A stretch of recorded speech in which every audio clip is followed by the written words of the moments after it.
Hi friends, welcome to ஆறுக்கலை சமையல். ஆறுக்கலை சமையல் இன்றைக்கி என்ன பார்க்க போகிறேன்னா, சுபா ஒரு குழம்பு வச்சு காமிக்க போகிறேன். முட்டை குழம்பு சூப்பராக அருமையான முறையில். அதுக்கு நீங்கள் செய்ய வேண்டியதெல்லாம் வீடியோ பாருங்கள், சப்ஸ்கிரைப் பண்ணுங்கள், கமெண்ட் பண்ணுங்கள், லைக் பண்ணுங்கள், ஷேர் பண்ணுங்கள். வீடியோவை பார்க்கவே மாட்டேறீங்க. எனக்கு இந்த வெயில் நேரத்தில் பேசவே முடியலைங்க. பேசி வீடியோ வேறு போட்டிருக்கேன். கொஞ்சம் கஷ்டமாக தான் இருக்குது. இருந்தாலும் நீங்கள்லாம் வீட்டுக்குள்ளே ஃபேனை போட்டுருந்து வீடியோ பார்க்க போகிறீங்க. நான் ஃபேனை அமர்த்திட்டு பேசுகிறேன், பார்த்தீங்களா? ஓகே, வாங்க வீடியோக்குள்ளே போகலாம். வீடியோ பாருங்கள், ஸ்கிப் பண்ணாமல் பாருங்கள். அதுக்கு கேஸ் ஆன் பண்ணிக்கோங்க, வானலி வச்சுக்கோங்க, ஆயில் ஊற்றுங்க. ஆயில் காயறதுக்கு முன்னாடியே மிளகாத்தூள், மல்லித்தூள், மஞ்சத்தூள், கரம் மசாலா, தேவையான உப்பு போட்டு நல்லா வறுத்துட்டு மிளகாயை மட்டும் கரைஞ்சி விட்டுறாதீங்க. உங்களுக்கு எத்தனை முட்டை தேவையோ அத்தனை முட்டையை வேக வச்சு ஓடை உரித்து எடுத்து வச்சுக்கிட்டு இந்த மசாலாவில் இறக்கி விட்டு இப்படிக்கா ஒரு திருப்பு அப்படிக்கா ஒரு திருப்பி விடுங்க. நல்லா மசாலா மட்டும் நல்லா பிடிக்கட்டும். பிடிச்சதுக்கப்புறம் ஒரு பிளேட்டை எடுத்து வச்சு இந்த முட்டையோட மசாலாவை எடுத்து அப்படியே இந்த பிளேட்டில் வச்சுடுங்க. வச்சுட்டு அதுக்கப்புறம் இந்த இருக்கிற மசாலாவோடையே ஆயிலை ஊற்றுங்க. முட்டையை எடுத்து வச்சுட்டு ஆயிலை ஊற்றிடுங்க. ஆயிலை ஊற்றிட்டு நம்ம அதே வானலியில் தான் சமைக்க போகிறோம், ஓகேவா? அதனால் அதுலேயே ஆயிலை ஊற்றி விட்டுட்டு என்ன சேர்க்க போகிறோன்னா, சோம்பு, இந்த பட்டை, கிராம்பு, அன்னாசிப்பூ, கல்பாசி அவங்களாம் இருக்காங்கள்ல, அவங்களெல்லாம் அப்படி இறக்கி விட்டுக்கோங்க. அதே இதில் அப்படியே படப்படனா அவங்க பொரிஞ்சோன்னே கருவேப்பிலை சேர்த்துங்க. வெங்காயத்தை நல்லா பொடியாக நறுக்கி வச்சு சேர்த்துக்கோங்க.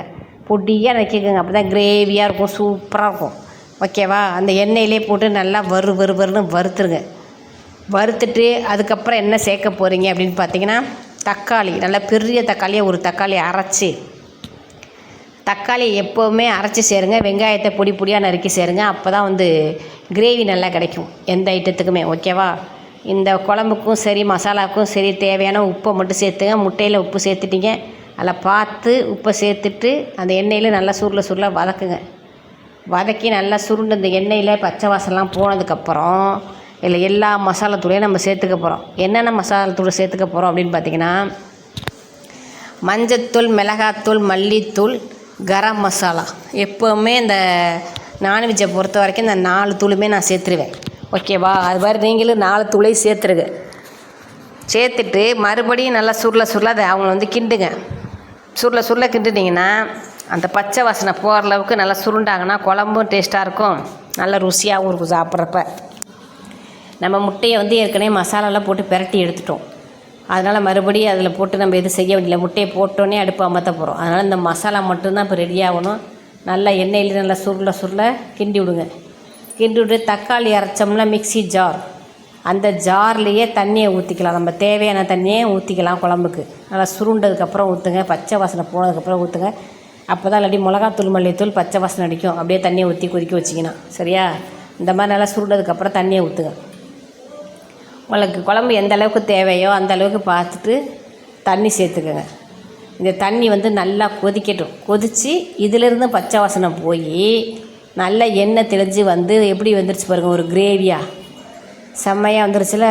ஆனால் சாப்பிடும்போது சாதத்தை சுட போட்டு சாப்பிட்டேன் பாருங்கள், ஐயோ வேறு லெவலுங்க. பாப்பாவே அசந்து போச்சு. அம்மா இது முட்டை குழம்பா கறி குழம்பான்னு கிடைச்சி. முட்டை குழம்பு தான் பாப்பா அப்படின்னு. அம்மா செம்மையாக இருக்குமா அப்படின்ச்சு. தட்டை போட்டு மூடி வச்சனால நல்லா கொதிச்சிட்டாங்க. இதுக்கு ஒரு மசாலா மட்டும் சேர்த்துக்கிட்டேன்னு வச்சுங்க. தேங்காய், ஜீரகம், இஞ்சி, பூண்டு, அதை 3ஐயும் போட்டு கொஞ்சமாக அரைச்சி அப்படியே ஊற்றி விடுங்க. இன்னும் கிரேவி திக்னஸ் வரும். அதுக்காண்டி குழம்புலாம் எண்ணெய் தெளிஞ்சு வந்ததுக்கப்புறம் லாஸ்ட்டாக தான் அதை ஊற்றணும். அந்த அரைச்சி வச்சோம்ல அந்த பாத்திரத்தையும் கழுவி தண்ணியை ஊற்றி தேவையான தண்ணியும் தூக்கி ஊற்றி தட்டை போட்டு மூடி கொதிக்க வச்சிங்கன்னு வச்சுங்க. இன்னும் நல்லா கொதித்து நல்லா கிரேவியாக வந்துடுவாங்க. சூப்பராக. இப்போ பாருங்கள், பிளேட்டை ஓப்பன் பண்ணி காமிக்கிறேன். கம்மன்னு வாசனைங்க. நான் எல்லாம் தாளிச்சு விட்டுட்டு டிவி பார்த்து டீ குடிக்க வந்தேன். அப்பா வாசனை வாசுபான்னு என்னை கூப்பிட்டு போய் பார்த்தா அப்படியே மணக்குது குழம்பு வாசனை. வேறு லெவல் போங்க. அருமையாக ஒரு முட்டை குழம்பு வச்சு காமிச்சிட்ருக்கேன். இப்போ முட்டையை மட்டும் தான் சேர்க்கணும், எல்லாமே சேர்த்தாச்சு, ஓகேவா? சூப்பராக ரெடி ஆயிடுச்சு. இதே மாதிரி நீங்களும் கண்டிப்பாக ட்ரை பண்ணி பார்த்துட்டு சொல்லுங்கள். முட்டை குழம்பு சுபா சொன்ன மாதிரி வச்சிங்கன்னா நல்லா கிரேவியாகவும் இருக்கும். போட்டு சாப்பிட இட்லி, தோசை, சப்பாத்தி எல்லாத்துக்குமே வச்சு சாப்பிட்லாம். நம்ம ஏற்கனவே மசாலாவில் போட்டு எடுத்து வச்சுருந்த முட்டையை ஒன்று உள்ளே இறக்கி விட்றலாம், ஓகேவா?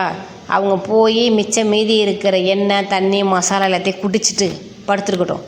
நம்ம மத்தியானம் சாப்பிடும்போது அவங்கள எடுத்து போட்டு சாப்பிட்லாம். இப்போ லாஸ்ட்டாக கொத்தமல்லி தலையை தூவி விட்டு வேலையை முடிச்சுக்கலாம்.